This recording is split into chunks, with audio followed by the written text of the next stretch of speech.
안녕하세요. 저는 직업의 인식으로 어쩔 수 없는 눈초리를 받았던 여자입니다. 어릴 적 저는 평범한 가정에서 자랐어요. 부모님과 오빠, 그리고 저, 이렇게 네 식구였죠. 아버지는 작은 회사에서 일하셨고 어머니는 집에서 우리를 돌보셨어요. 그때만 해도 저는 미래에 대한 꿈이 많았어요. 선생님이 되고 싶기도 했고 때로는 의사가 되고 싶다고 생각하기도 했죠. 하지만 운명은 제가 생각했던 것과는 다른 길을 준비하고 있었어요. 제가 고등학교 2학년이 되던 해 아버지가 갑자기 쓰러지셨어요. 뇌졸중이었죠. 그 순간부터 우리 가족의 삶은 완전히 바뀌었어요. 어머니는 갑자기 생계를 책임져야 하는 상황이 되었고 결국 작은 공장에 취직하셨어요. 오빠는 대학 입시를 앞두고 있어서 공부에 전념해야 했고요. 그래서 저는 자연스럽게 아버지를 돌보는 역할을 맡게 되었습니다. 처음에는 정말 힘들었어요. 학교에 다니면서 아버지를 간호하는 일은 생각보다 훨씬 어려웠거든요. 수업 중에도 병원에 있는 아버지가 걱정되어 집중하기 어려웠고 방과 후에는 곧장 병원으로 달려가 아버지를 돌봐야 했죠. 친구들과 어울릴 시간도 없었고 숙제를 하거나 시험 공부를 할 시간도 부족했어요. 어머니는 매일 새벽부터 늦은 밤까지 공장에서 일하셨어요. 집에 돌아오시면 너무 지쳐 계셔서 아버지를 돌볼 여력이 없으셨죠. 그래서 제가 아버지의 식사, 약 복용, 재활운동 등 모든 것을 담당하게 되었어요. 때로는 너무 벅차서 울기도 했지만 힘들어하시는 어머니를 보면 제가 해야 한다는 생각이 들었어요. 그렇게 1년이 지나고 고등학교 3학년이 되었을 때 저는 큰 결심을 해야 했어요. 대학 진학을 포기하고 아버지를 전담해서 돌보기로 한 거예요. 어머니와 오빠는 반대했지만 제 마음은 이미 정해져 있었어요. 누군가는 아버지를 돌봐야 했고 그 역할은 제가 맡아야 한다고 생각했거든요. 고등학교를 졸업하고 나서 저는 전문적으로 간병을 배우기 시작했어요. 책도 읽고 경험 많은 간병인들에게 조언도 구했죠. 아버지의 상태가 조금씩 나아지는 걸 보면서 제가 한 선택이 옳았다는 생각이 들었어요. 물론 때로는 친구들이 대학에 가서 새로운 경험을 하는 모습을 보면 부럽기도 했지만 아버지를 돌보는 일에서 오는 보람이 그런 감정을 이겨낼 수 있게 해주었죠. 그렇게 3년이 지났을 때 아버지의 상태가 많이 호전되어 병원에서 퇴원하고 집으로 갈 수 있게 되었어요. 어머니 혼자서도 돌볼 수 있게 되었죠. 그때 오빠가 제게 대학에 가보는 게 어떻겠냐고 제안했어요. 뒤늦게나마 제 꿈을 펼쳐보라고요. 처음에는 망설였지만 가족들의 응원에 힘입어 대학 준비를 시작했죠. 그렇게 열심히 공부해서 간호학과에 입학하게 되었어요. 제가 경험한 간병의 경험이 큰 도움이 되었죠. 대학 생활은 정말 즐거웠어요. 새로운 지식을 배우는 것도 좋았고 같은 꿈을 가진 친구들과 교류하는 것도 즐거웠어요. 하지만 이런 행복도 잠시였어요. 제가 3학년이 되던 해 오빠에게 큰 사고가 일어났어요. 졸업을 앞두고 있던 오빠가 교통사고를 당해 하반신 마비가 된 거예요. 게다가 사고의 충격으로 정신적으로도 큰 상처를 입어 혼자 있으면 아무것도 하지 못하는 상태가 되었죠. 그 소식을 들었을 때 제 세상이 무너지는 것 같았어요. 왜 우리 가족에게 이런 시련이 계속되는 걸까 하는 생각에 밤새 울기도 했죠. 결국 저는 다시 한번 학업을 중단하고 오빠를 돌보기로 결심했어요. 이번에는 더 힘들었어요. 오빠의 신체적인 돌봄뿐만 아니라 정신적인 케어도 필요했거든요. 오빠는 사고 이후 극심한 우울증에 시달렸고 혼자 있으면 아무것도 하지 못하고 멍하니 있거나 느낌이 없는 다리를 때리며 울기도 했어요. 제가 옆에 있어야만 식사도 하고 약도 먹었죠. 매일 오빠와 이야기를 나누고 재활운동을 도와주고 심리상담사와의 상담에도 동행했어요. 때로는 오빠가 분노를 폭발시키기도 했고 안 좋은 선택을 하려고도 했어요. 그럴 때마다 저는 무너질 것 같았지만 어떻게든 버텨냈습니다. 오빠에게 삶의 의지를 불어넣기 위해 저 자신도 강해져야 했거든요. 그렇게 3년이 지났어요. 오빠의 상태는 조금씩 나아지기 시작했어요. 하반신 마비는 여전했지만 정신적으로는 많이 안정을 찾았죠. 혼자서도 일상생활을 할 수 있게 되었고 심지어 재택근무로 일도 시작하게 되었어요. 오빠가 조금씩 회복되는 모습을 보면서 저는 큰 보람을 느꼈습니다. 오빠의 상태가 안정된 후 저는 다시 제 삶을 돌아보게 되었어요. 그동안의 경험을 바탕으로 전문 간병인이 되기로 결심했죠. 제가 겪은 경험을 바탕으로 다른 사람들을 돕고 싶었거든요. 다시 공부를 시작했고 자격증도 취득했어요. 그리고 마침내 병원에서 일하게 되었죠. 간병인으로 일하면서 많은 것을 배웠어요. 환자들의 고통을 이해하게 되었고 그들의 가족들이 느끼는 슬픔과 절망도 공감할 수 있었죠. 때로는 힘들고 지치기도 했지만 제가 돌본 환자가 호전되는 모습을 볼 때면 이루 말할 수 없는 기쁨을 느꼈어요. 그러던 어느 날 한 특별한 환자를 만나게 되었어요. 그분이 바로 지금의 제 시어머니세요.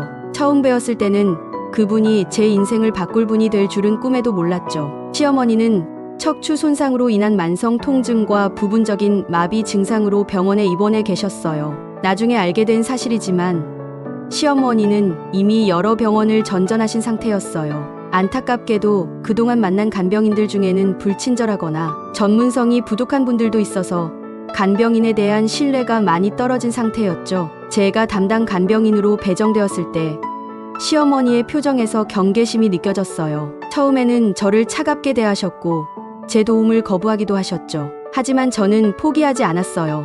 매일 정성을 다해 시어머니를 돌봤고 조금씩 신뢰를 쌓아갔어요. 어느 날 시어머니의 아들, 지금의 제 남편이 병문안을 왔어요. 처음 만났을 때는 서로 어색하기만 했어요. 그는 환자의 보호자였고 저는 그저 평범한 간병인이었으니까요. 하지만 시간이 지나면서 우리는 점점 가까워졌어요. 그는 자주 병원에 와서 어머니를 돌봤고 그때마다 우리는 이야기를 나누었죠. 처음에는 시어머니의 상태에 대해서만 얘기했지만 점차 남편은 저에 대해 궁금해했고 이후 서로의 삶과 생각들을 나누게 되었어요. 그는 제가 가족을 위해 희생한 이야기를 듣고 감동했다고 했어요. 저는 그의 따뜻한 마음과 어머니를 향한 사랑에 감동받았고요. 우리는 서로에 대한 마음을 확인하고 결혼을 결심했죠. 하지만 우리의 결혼 결심을 가족들에게 알렸을 때 제 가족은 모두가 기뻐하며 축하해줬지만 예상치 못한 반대에 부딪혔어요. 특히 시어머니의 언니, 우리가 큰이모님이라고 부르는 분의 반응이 가장 강경했죠. 큰이모님은 처음부터 우리의 결혼을 완강히 반대했어요. 간병인 주제에 우리 집안으로 들어오겠다고? 말도 안 돼. 큰이모님의 차가운 목소리가 아직도 귓가에 맴돌아요. 그분에게 저는 그저 돈을 받고 일하는 사람일 뿐 가족이 될 수 없는 존재였던 거죠. 당시에는 큰이모님이 왜 그렇게 강하게 반대하시는지 이해하지 못했어요. 나중에 알게 된 사실이지만 큰이모님은 시어머니가 사고로 몸이 불편해지자 시어머니를 대신한다는 명목하에 시댁을 휘어잡고 계셨던 거예요. 시댁의 재산 관리부터 가족 행사까지 모든 것을 주관하고 계셨죠. 그런 상황에서 제가 갑자기 나타나 며느리가 되겠다고 하니 큰이모님 입장에서는 경계할 수밖에 없었던 것 같아요. 하지만 우리는 포기하지 않았어요. 남편이 된 사람은 큰이모님을 설득하기 위해 많은 노력을 했고 저 또한 제 진심을 보여주기 위해 최선을 다했죠. 그러던 중 시어머니가 뜻밖의 말을 했어요. 이 아이는 믿을 만해. 우리 아들과 잘 살 수 있을 거야. 그러니까 언니 너무 뭐라 하지 마. 시어머니의 이 한마디에 다른 시댁 식구들도 차츰 동의하기 시작했어요. 큰이모님은 여전히 못마땅해 하셨지만 더 이상 적극적으로 반대하지는 않으셨죠. 결혼 승낙을 받고 나서 저는 기쁜 마음으로 친정의 소식을 전했어요. 아버지와 어머니는 기뻐하셨지만 어머니는 여전히 병석에 계신 아버지 걱정에 한숨을 쉬셨죠. 오빠는 제 소식을 듣고 환하게 웃었어요. 비록 하반신 마비로 휠체어 신세를 져야 했지만 오빠의 정신 상태는 많이 호전된 상태였거든요. 걱정 마. 나는 꼭 너 결혼식에 갈 거야. 오빠가 힘주어 말했어요. 드디어 결혼식 날이 왔어요. 아쉽게도 아버지는 참석하지 못하셨지만 오빠가 휠체어를 타고 와주었어요. 오빠는 스마트폰으로 아버지와 영상통화를 연결해 놓았죠. 우리 딸 정말 예쁘구나. 화면 속 아버지의 목소리가 떨렸어요. 저도 눈물이 나려는 걸 간신히 참았죠. 시댁에서는 몸이 불편하신 시어머니 대신 시아버지만 오셨어요. 결혼식에 참석한 시누이는 오빠와 마찬가지로 스마트폰으로 시어머니와 영상통화를 연결해 놓았죠. 우리 며느리 정말 곱구나. 화면 속 시어머니의 따뜻한 목소리가 들렸어요. 결혼식은 조용하면서도 따뜻한 분위기 속에서 진행되었어요. 비록 양가 부모님들이 모두 참석하지는 못했지만 그분들의 사랑과 축복을 충분히 느낄 수 있었어요. 시 끝나고 하객들과 인사를 나누고 있을 때 큰이모님이 다가오셨어요. 결혼은 했다만 난 아직 널 완전히 믿지 않는다. 큰이모님의 말씀에 가슴이 철렁 내려앉았어요. 앞으로 너가 어떻게 하는지 두고 보마. 다행히 오빠와 어머니는 그 말씀을 듣지 못했어요. 저는 애써 미소를 지으며 열심히 하겠습니다라고 대답했죠. 그렇게 결혼식은 마무리되었어요. 많은 축하와 격려 속에서, 그리고 약간의 긴장감 속에서 새로운 삶을 시작하게 되었죠. 앞으로 많은 도전이 기다리고 있겠지만 사랑하는 사람들과 함께라면 잘 해낼 수 있을 거라고 믿었어요. 결혼 후에도 큰이모님과의 관계는 여전히 어려웠어요. 여전히 저를 간병인 출신이라며 무시하는 듯한 태도를 보이셨죠. 명절이나 가족 모임 때마다 긴장감이 감돌았고 저는 그때마다 위축되곤 했어요. 하지만 저는 포기하지 않았어요. 제가 단순히 돈을 위해 일하는 사람이 아니라 진심으로 환자를 걱정하며 시어머니와 가족들을 생각하는 사람이라는 것을 보여주기 위해 노력했죠. 매일매일 정성을 다해 시어머니를 돌보았고 가족 행사에도 적극적으로 참여했어요. 그러던 중 더 큰 시련이 찾아왔어요. 제 어머니가 갑자기 돌아가신 거예요. 아버지의 병간호와 힘든 공장일로 지쳐 계시던 어머니가 결국 건강을 잃으신 거죠. 어머니의 장례식 날 저는 정말 무너질 것 같았어요. 제가 효도 한 번 제대로 못 해드리고 어머니를 보내드려야 한다는 생각에 괴로웠죠. 어머니가 돌아가신 후 저희 가족에게는 큰 변화가 찾아왔어요. 그동안 어머니가 묵묵히 해오셨던 모든 일들이 얼마나 중요했는지 새삼 깨닫게 되었죠. 가장 큰 변화는 아버지의 상태였어요. 어머니가 계실 때는 그래도 활기차게 지내셨는데 어머니가 떠나신 후에는 급격히 쇠약해지셨어요. 병세가 호전되어 가던 중이었는데 다시 악화되기 시작한 거죠. 의사 선생님 말씀으로는 심적 충격 때문이라고 하더라고요. 오빠도 많이 힘들어했어요. 어머니가 돌아가신 후 오빠의 우울증이 다시 심해졌거든요. 재활에 열심히 참여하던 오빠가 다시 무기력해지는 모습을 보는 게 정말 가슴 아팠어요. 저는 매일 퇴근 후에 친정에 들러 아버지와 오빠를 돌봤어요. 남편도 많이 도와줬죠. 주말이면 함께 친정에 가서 집안일도 하고 아버지와 오빠의 말동무도 되어드렸어요. 하지만 제가 할 수 있는 일에는 한계가 있었죠. 결혼해서 새 가정을 꾸리고 있는 저로서는 매일 친정을 돌볼 수가 없었으니까요. 그러던 어느 날 뜻밖의 제안을 받았어요. 큰이모님께서 저희 집에 오셔서 이렇게 말씀하시는 거예요. 내가 네 아버지와 오빠를 돌봐주마. 요즘 많이 힘들어 보이더구나. 처음에는 깜짝 놀랐어요. 그동안 저를 못마땅해 하셨던 큰이모님이셨기에 더욱 그랬죠. 하지만 큰이모님의 표정을 보니 진심이신 것 같았어요. 큰이모님, 정말 감사합니다. 하지만 저희 가족 일인데 이모님께 부담을 드릴 순 없어요. 그러자 큰이모님께서 이렇게 말씀하셨어요. 너네 어머니가 돌아가시기 전에 나한테 부탁하셨단다. 너가 새 삶을 잘 살 수 있게 도와달라고. 내가 이제야 그 부탁을 들어드리는 거야. 그 말씀을 듣는 순간 눈물이 왈칵 쏟아졌어요. 돌아가신 어머니의 사랑이 이렇게 전해지는 것 같았거든요. 그렇게 시간이 흘러가던 어느 날 오랜만에 친정에서 연락이 왔어요. 아버지의 병세가 많이 호전되었다는 소식이었죠. 그 말을 듣는 순간 가슴이 뛰기 시작했어요. 남편에게 상황을 설명하고 바로 친정으로 향했습니다. 집에 도착해서 아버지를 뵈었을 때 저는 눈물을 참을 수 없었어요. 예전에 비해 훨씬 건강해 보이시는 아버지의 모습에 안도감과 기쁨, 그리고 지난 시간 동안의 모든 감정이 한꺼번에 밀려왔죠. 아버지, 저는 아버지의 손을 잡고 흐느꼈어요. 아버지도 제 손을 꼭 잡아주셨죠. 그동안 고생 많았다. 우리 딸. 아버지의 목소리에서 감사와 미안함이 느껴졌어요. 뒤따라 들어온 남편도 아버지께 인사를 드렸어요. 남편의 눈가에도 눈물이 고여 있는 걸 볼 수 있었죠. 아마도 저의 감정에 공감하고 또 아버지의 건강이 호전된 것에 대한 안도감 때문이었을 거예요. 아버님, 정말 다행입니다. 건강을 되찾으셔서 너무 기쁩니다. 남편이 진심 어린 목소리로 말했어요. 우리는 그렇게 한동안 아버지와 이야기를 나누었어요. 그동안 있었던 일들, 제 결혼 생활, 시댁에서의 어려움들, 모든 것을 털어놓았죠. 아버지는 묵묵히 들어주시다가 이렇게 말씀하셨어요. 너가 힘들 때마다 내가 곁에 있어주지 못해 미안하다. 하지만 넌 언제나 강했고 지금도 잘 견디고 있구나. 아빠는 너가 자랑스럽단다. 그 말을 듣는 순간 또다시 눈물이 쏟아졌어요. 그동안 힘들었던 순간들, 포기하고 싶었던 순간들이 주마등처럼 스쳐 지나갔죠. 하지만 동시에 이 모든 것을 견뎌낸 제 자신이 대견하다는 생각도 들었어요. 남편은 제 어깨를 감싸 안아주었어요. 아버지의 상태가 좋아지신 후 정말 놀라운 일이 일어났어요. 어느 날 아버지께서 저를 불러 이렇게 말씀하셨죠. 이제 내가 네 오빠를 데리고 재활치료 받으러 다닐 테니 너는 걱정하지 마라. 처음에는 그 말씀을 듣고 깜짝 놀랐어요. 아직 거동이 불편하신 아버지께서 어떻게 오빠를 돌보실 수 있을까 걱정이 됐거든요.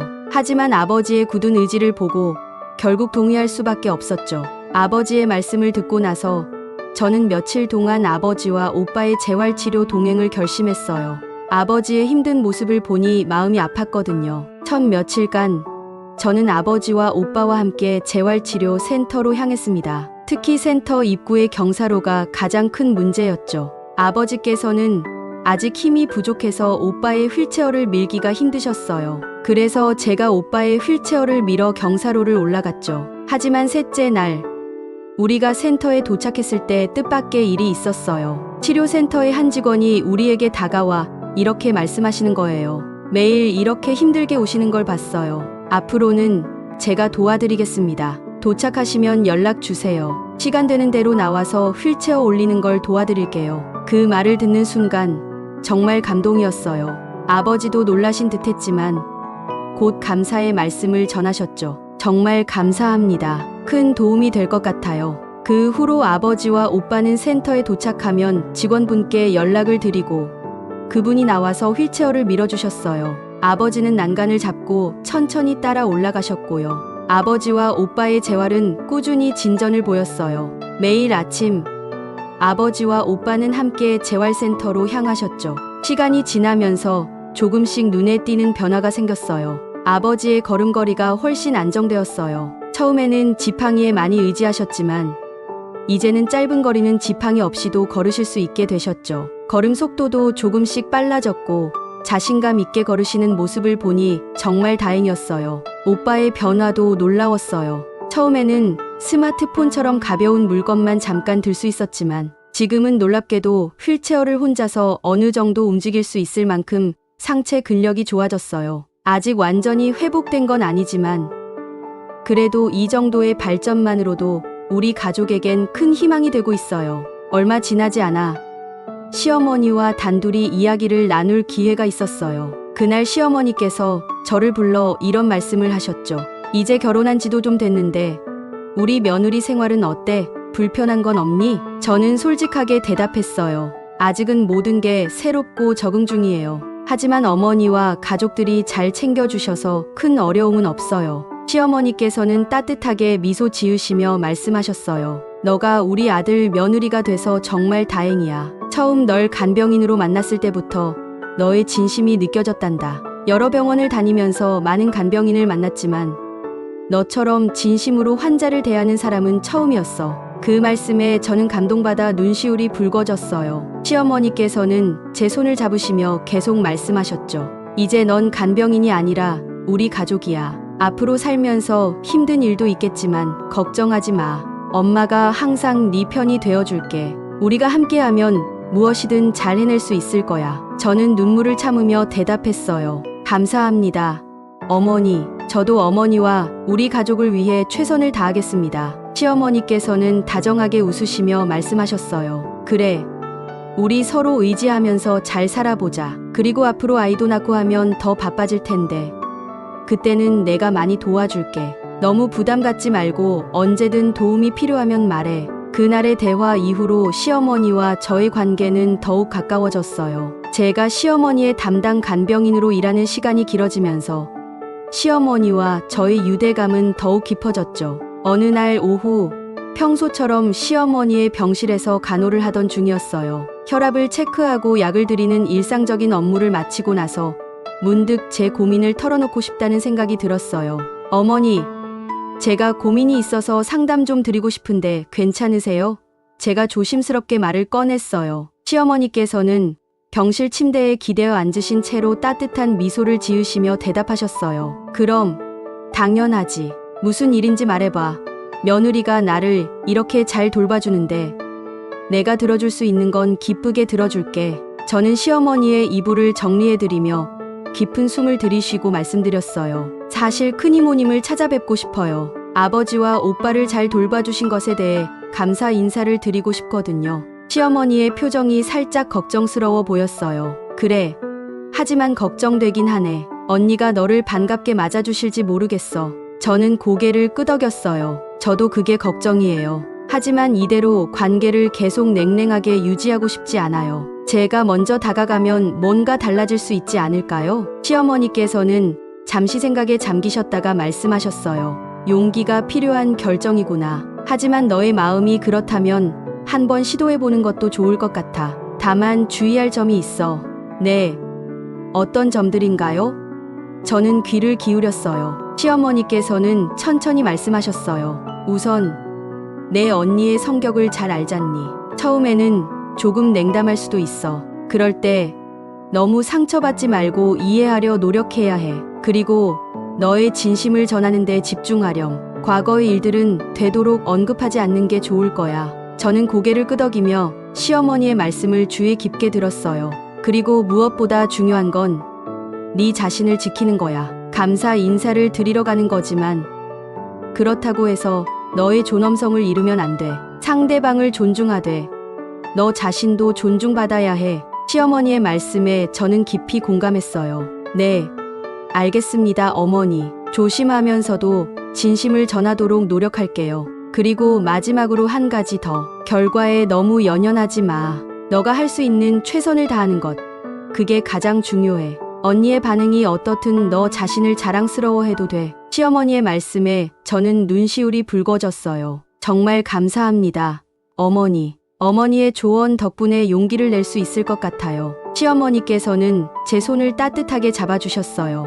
넌 정말 훌륭한 며느리이자 간병인이야. 너가 우리 가족의 일원이 된 것이 얼마나 다행인지 몰라. 언니도 곧 그걸 알아볼 거야. 그날의 대화 덕분에 저는 큰이모님을 만날 용기를 얻었어요. 시어머니의 약을 한 번 더 확인하고 병실을 나서며 시어머니의 따뜻한 지지와 현명한 조언이 제게 큰 힘이 되었다는 걸 다시 한번 느꼈죠. 이제 제 마음을 정리하고 진심을 담아 큰이모님을 찾아뵐 준비를 하려고 해요. 저는 용기를 내어 큰이모님을 찾아뵈었어요. 이모님, 안녕하세요. 제가 조심스레 인사를 드리자 큰이모님께서는 약간 놀란 듯한 표정을 지으셨어요. 오랜만이구나. 무슨 일이니? 저는 깊게 숨을 들이쉬고 말씀드렸어요. 이모님, 정말 감사드리려고 왔어요. 아버지와 오빠를 그렇게 잘 돌봐주신 덕분에 이렇게 좋아지실 수 있었어요. 이모님의 정성과 노력이 없었다면 불가능했을 거예요. 제 말을 들으신 큰이모님의 표정이 조금씩 누그러지는 걸 볼 수 있었어요. 그렇게 생각해주다니 고맙구나. 하지만 사실 나도 너한테 할 말이 있어. 큰이모님께서 잠시 말씀을 멈추셨다가 다시 이어가셨어요. 지금 생각해보면 내가 너한테 너무 차갑고 딱딱하게 대했던 것 같아. 너가 우리 집안으로 들어올 때 많이 반대했었지. 그때는 내가 잘못 생각했던 거야. 저는 놀라서 말을 잇지 못했어요. 큰이모님께서 계속 말씀하셨죠. 너가 얼마나 힘들었을지 이제야 조금은 알 것 같아. 새로운 환경에 적응하느라 고생도 많았을 텐데 내가 도와주지는 못할 망정 오히려 더 어렵게 만들었던 것 같아 미안하구나. 큰이모님의 말씀에 저는 눈물이 핑 돌았어요. 아니에요, 이모님. 저도 부족한 점이 많았어요. 큰이모님께서는 제 손을 꼭 잡으시며 말씀하셨어요. 이제부터는 서로 이해하고 배려하면서 지내보자. 늦었지만 이제 너를 우리 집안의 며느리로 인정한다. 그 말씀을 듣는 순간 지금까지 쌓였던 모든 서운함과 불안감이 눈 녹듯이 사라지는 것 같았어요. 저도 모르게 눈물이 흘렀죠. 감사합니다, 이모님. 앞으로도 우리 가족을 위해 최선을 다하겠습니다. 그날 이후로 큰이모님과의 관계가 완전히 달라졌어요. 이제는 자주 연락도 주고받고 가족 모임에서도 편하게 대화를 나눌 수 있게 되었죠. 시어머니께서는 제 정성 어린 보살핌 덕분에 건강을 많이 되찾으셨어요. 의사 선생님께서도 시어머니의 빠른 회복 속도에 놀라셨죠. 결국 예상보다 일찍 퇴원이 확정되었고 이 소식에 시댁 식구들 모두가 정말 기뻐했어요. 며느리가 잘 돌봐준 덕분이야. 정말 고마워, 시아버지께서 제 손을 꼭 잡아주시며 말씀하셨어요. 큰이모님도 네 정성이 아니었다면 지금도 병원에 있었을 거야 라고 하시며 눈시울을 붉히셨죠. 너가 우리 가족에 들어와서 이렇게 좋은 변화가 일어날 줄 몰랐어. 큰이모님께서 말씀하셨어요. 그 말을 들으니 그동안의 노력이 헛되지 않았다는 생각에 가슴이 뭉클해졌죠. 한편 친정에도 기쁜 소식이 있었어요. 아버지께서 오빠를 데리고 꾸준히 재활센터에서 치료를 받으신 결과 기적처럼 오빠가 다시 걸을 수 있게 되었거든요. 물론 아직은 정말 짧은 거리만 목발에 의지해 걸을 수 있고 대부분은 여전히 휠체어로 이동하지만 그래도 이 정도의 진전만으로도 우리 가족에겐 큰 희망이 되고 있어요. 시어머니가 퇴원하면서 저는 새로운 환자를 배정받게 됐어요. 일과 가정의 균형을 잡는 것이 쉽지는 않지만 가족들의 이해와 지지 덕분에 잘 해나가고 있어요. 병원에서는 제가 제안한 환자 케어 프로그램이 좋은 평가를 받아 더 큰 책임을 맡게 되었고 환자들 사이에서도 신뢰를 얻고 있죠. 그렇게 조금씩 새로운 일상에 적응해 가던 중 우리 가족에게 특별한 시간이 찾아왔어요. 시댁과 친정 모두가 함께 여행을 가기로 한 거예요. 처음에는 두 집안이 함께 가는 여행이라 걱정도 됐지만 오히려 이 여행이 우리 가족을 더욱 하나로 만들어 주었죠. 여행지로는 모두가 접근하기 쉬운 제주도를 선택했어요. 특히 휠체어를 사용하는 오빠와 아직 건강이 완전치 않은 시어머니를 고려해 장애인과 노약자도 편하게 이용할 수 있는 시설이 잘 갖춰진 리조트를 예약했죠. 첫날 공항에 모여 비행기에 오르는 순간부터 특별한 감동이 시작됐어요. 시아버지께서 친정 아버지의 짐을 들어주시고 남편은 오빠의 휠체어를 밀어주었죠. 큰이모님은 시어머니와 즐겁게 대화를 나누며 걸어가셨고요. 제주도에 도착해서 첫 번째로 한 일은 올레길 산책이었어요. 휠체어로도 갈 수 있는 평탄한 코스를 선택했죠. 시원한 바닷바람을 맞으며 천천히 걸었는데 그 순간만큼은 모든 걱정과 스트레스가 날아가는 것 같았어요. 이렇게 좋은 곳에 와보기는 처음이야. 오빠가 환하게 웃으며 말했어요. 그 모습을 보니 제 마음도 덩달아 밝아졌죠. 저녁에는 모두 함께 제주 흑돼지 바비큐를 즐겼어요. 시아버지께서 고기를 구워주시고 시누이가 상추쌈을 싸주며 화기애애한 분위기였죠. 특히 시어머니와 친정 아버지가 옛날 이야기를 나누시며 웃으시는 모습이 정말 인상 깊었어요. 둘째 날에는 제주의 유명한 폭포를 구경했어요. 오빠의 휠체어 때문에 걱정했는데 뜻밖에도 큰이모님께서 앞장서서 휠체어를 밀어주셨어요. 내가 힘이 좋아서 이런 일은 자신 있단다. 큰이모님의 말씀에 모두가 웃음을 터뜨렸죠. 폭포 앞에서 찍은 가족 사진은 이제 우리 집 거실에 걸려있는 가장 소중한 추억이 되었어요. 마지막 날에는 해변에서 여유로운 시간을 보냈어요. 시어머니와 아버지는 모래사장에 앉아 오랜 이야기를 나누셨고 남편과 오빠는 바다를 배경으로 사진을 찍었죠. 저는 그 모습을 보며 눈시울이 붉어졌어요. 왜 울어? 남편이 물었어요. 행복해서. 우리 가족이 이렇게 하나가 되다니 정말 꿈만 같아. 다 여보 덕분에 가능했던 일이야. 고마워. 남편은 저를 꼭 안아주며 말했죠. 저녁 식사 후 모두가 리조트 정원에 모였어요. 왠지 모르게 다들 수상한 분위기였지만 저는 그저 마지막 밤이라 특별한 시간을 보내려나 보다 생각했죠. 그때 남편이 저를 정원 중앙으로 이끌었어요. 여보, 우리가 당신을 위해 준비한 게 있어. 놀란 저를 앞에 두고 시아버지께서 먼저 나서셨어요. 우리 며느리, 그동안 내 아내를 정성껏 간호해줘서 정말 고마워. 이건 우리 모두의 마음이야. 그러시며 작은 상자를 건네주셨는데 열어보니 아름다운 팔찌였어요. 다음은 큰이모님이셨어요. 처음에는 널 오해했었는데 너가 우리 가족의 얼마나 큰 축복인지 이제야 알겠구나. 고마워. 큰이모님은 제 손에 정성스럽게 포장된 선물을 쥐어주셨는데 펼쳐보니 폭포 앞에서 찍은 가족 사진이 새겨진 특별한 액자였어요. 그리고 놀랍게도 친정 아버지와 오빠도 나서셨어요. 아버지께서 휠체어에 앉은 오빠를 밀며 앞으로 나오셨죠. 우리 딸, 너가 있어서 아빠랑 오빠가 이만큼 회복할 수 있었어. 이건 아빠와 오빠가 함께 준비한 거야. 떨리는 손으로 받아든 선물을 열어보니 오빠가 재활치료 받으면서 첫걸음을 찍은 동영상이 담긴 태블릿이었어요. 영상 마지막에는 오빠가 힘겹게 일어나 몇 걸음 걸으며 고마워. 너 아니었으면 이러지 못했을 거야 라고 말하는 장면이 있었죠. 그 순간 저는 참았던 눈물을 터뜨리고 말았어요. 가족들은 저를 따뜻하게 안아주었고 우리는 함께 웃고 울며 그 순간을 오래도록 간직했습니다. 돌아오는 비행기 안에서 모두가 행복해하며 말했어요. 다음에 또 다 같이 여행 가자. 그 말에 저는 가슴이 벅차올랐죠. 이 여행을 통해 우리 가족은 더욱 가까워졌고 서로를 진정으로 이해하게 되었어요. 힘들었던 시간들을 지나 이제는 모두가 함께 웃고 즐길 수 있게 된 것에 깊은 감사함을 느꼈죠. 공항에서 헤어질 때 큰 이모님께서 제 손을 꼭 잡으며 말씀하셨어요. 너가 우리 가족 며느리가 된 것이 얼마나 큰 축복인지 모르겠다. 앞으로도 우리 가족 이렇게 사이좋게 지내자. 그 말씀에 저는 눈물을 참으며 고개를 끄덕였어요. 이 여행이 우리 가족에게 새로운 시작을 알리는 특별한 순간이 되었죠.